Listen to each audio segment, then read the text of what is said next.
Hello student, today our topic is characteristics informal social control। इससे पहले हमने जो इनफॉर्मल सोशल कंट्रोल था, औपचारिक सामाजिक नियंत्रण था, उसके बारे में डिस्कस किया था। आज हम औपचारिक सामाजिक नियंत्रण की विशेषताओं के बारे में डिस्कस करेंगे। तो जैसा हमने डिस्कस किया था कि औपचारिक सामाजिक नियंत्रण बेसिकली जो वो वाला नियंत्रण कहलाता है जो सरकार या किसी भी औपचारिक संस्था द्वारा अपने सदस्यों के व्यवहार को नियंत्रित करने के लिए नियमों के द्वारा लोगों पर लागू किया जाता है। Informal social controls meaning that's control which is apply through the government और any formal institution on their members behavior control through their rules, that is called informal social control, and informal social control called bondless या forceful effect। ठीक है, जो औपचारिक सामाजिक नियंत्रण होता है ये अपने सदस्यों पर बाध्यतामूलक या दबाव के साथ भी जो है दबाव के प्रभाव से भी लागू होता है। आज हम इसकी विशेषताओं के बारे में डिस्कस करेंगे। यहाँ पे जो फर्स्ट है हमारी राज्य सरकार या किसी अन्य औपचारिक संस्था द्वारा लागू।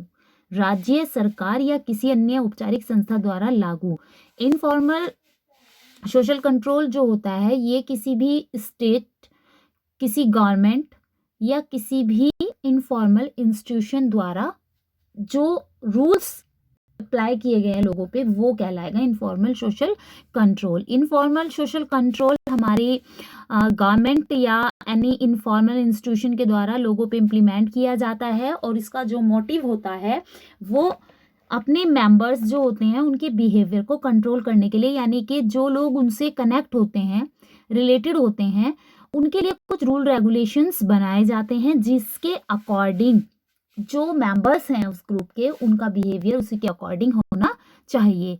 सेकंड पॉइंट, सोच विचार कर सचेत प्रयत्नों द्वारा लागू।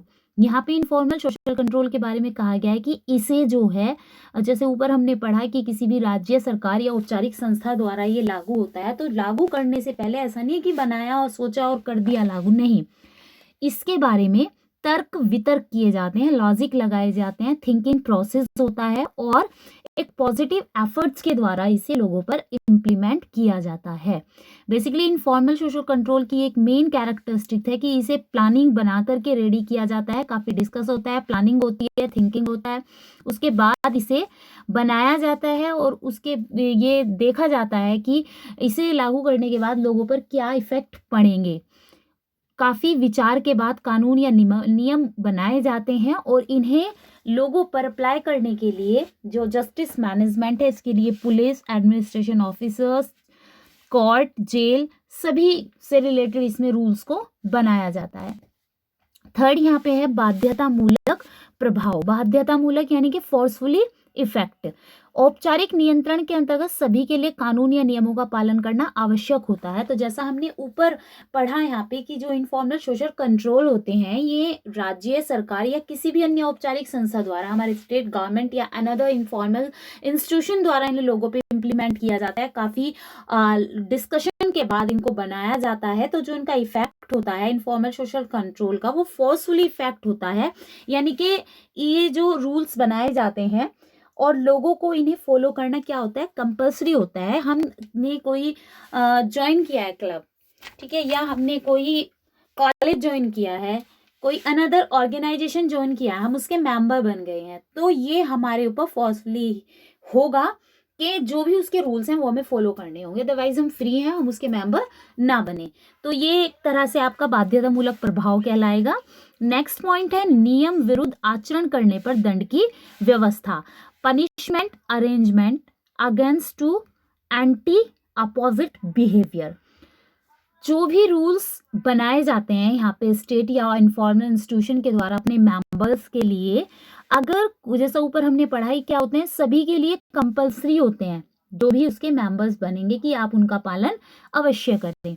लेकिन अगर कोई ऐसा नहीं करता है और उसके अगेंस्ट वो वहाँ पे एक्टिविटी कर रहा है, बिहेवियर कर रहा है, तो उसके लिए पनिशमेंट का जो है अरेंजमेंट होता है, यानी उसे दंड की व्यवस्था दी जाएगी अगर वो जो व्यक्ति है, सदस्य है, वो अपने राज्य सरकार या किसी भी औपचारिक संगठन के नियमों को तोड़ता है, तो जो भी उसके लिए पनिशमेंट वहाँ पे डिसाइड किया गया है वो उसको वहाँ पे दिया जाएगा। नेक्स्ट पॉइंट हमारा, औपचारिक संगठन में अनुकूलनशीलता या परिवर्तनशीलता का गुण। औपचारिक संगठन में अनुकूलनशीलता या परिवर्तनशीलता का गुण, ठीक है। एडजस्टमेंट और changeability quality in informal organisation. जो इनफॉर्मल ऑर्गेनाइजेशन होते हैं उसके द्वारा जो रूल्स बनाए जाते हैं वो इस तरह के होते हैं कि लोग उनके साथ एडजस्ट कर सकें और उनके साथ चेंजेबिलिटी भी हमें देखने को मिलते हैं, यानी कि उसमें परिवर्तनशीलता भी होती है। तो बेसिकली हम यहाँ कह सकते हैं कि जो इनफॉर्मल सोशल कंट्रोल होता है generally it is not stereotype because it's have changeability. तो औपचारिक जो नियंत्रण होते हैं ये रूढ़िवादी नहीं होते हैं। ऐसा नहीं कि जो इन्होंने बना दिया और वो व्यक्ति को किसी को कोई प्रॉब्लम हो रही है कुछ भी है वो उन्हें फॉलो करने ऐसे कैसे, उसमें एडजस्टमेंट का भी इसमें रखा जाता है, यानी कि फ्लेक्सिबिलिटी होती है उसमें, और चेंज परिवर्तनशीलता भी, यानी कि उसे according to the time, according to the demand, according to the need उसको चेंज कर दिया जाता है। नेक्स्ट पॉइंट हमारा, औपचारिक नियंत्रण व्यवहार के बाहरी पक्ष से संबंधित। जो इनफॉर्मल कंट्रोल बिहेवियर होता है it is related outer aspect, ठीक है, या external aspect of behaviour. Informal social control जो है बिहेवियर के एक्सटर्नल एस्पेक्ट से रिलेटेड होता है। इसमें कानून या नियमों के अनुसार व्यवहार करना व्यक्ति के लिए कंपल्सरी होता है और ऐसी स्थिति में कितनी बार वो दंड के डर से कानूनों का पालन करता है। तो इसमें ऐसा होता है कि व्यक्ति के लिए, जैसे ऊपर पढ़ा हमने कि भाई अगर कोई व्यक्ति जो रूल्स बनाए गए हैं उन्हें फॉलो नहीं करेगा तो उसके लिए क्या होगा, एंटी अगेंस्ट बिहेवियर वो कर रहा है तो उसके लिए पनिशमेंट का अरेंजमेंट है। तो पनिशमेंट, तो इसने कहा कि उस पनिशमेंट के डर से ही कितनी बार या बहुत सारे लोग उस पनिशमेंट के डर की वजह से ही क्या करते हैं, फॉलो टू द रूल्स, कानूनों का नियमों का पालन करते हैं कि भाई अगर हम ऐसा नहीं करेंगे तो हमें यहाँ पे ये पनिशमेंट दे दी जाएगी। तो बेसिकली एक व्यक्ति जो कर रहा है वो व्यवहार किसके डर से कर रहा है, पनिशमेंट के डर से कर रहा है। इंटरनली चाहे वो कुछ सोच रहा है लेकिन वो एक्सटर्नली कर रहा है, इंटरनली चाहे वो ऐसा चाहता है नहीं चाहता है। जैसे कि हमारा ट्रैफिक रूल्स के अकॉर्डिंग हम कहें कि भाई हेलमेट कैरी करना, सीट बेल्ट कैरी करना, सब क्या है, सब पनिशेबल। अगर इन्हें आप नहीं करेंगे फॉलो तो आपको पनिशमेंट दी जाएगी।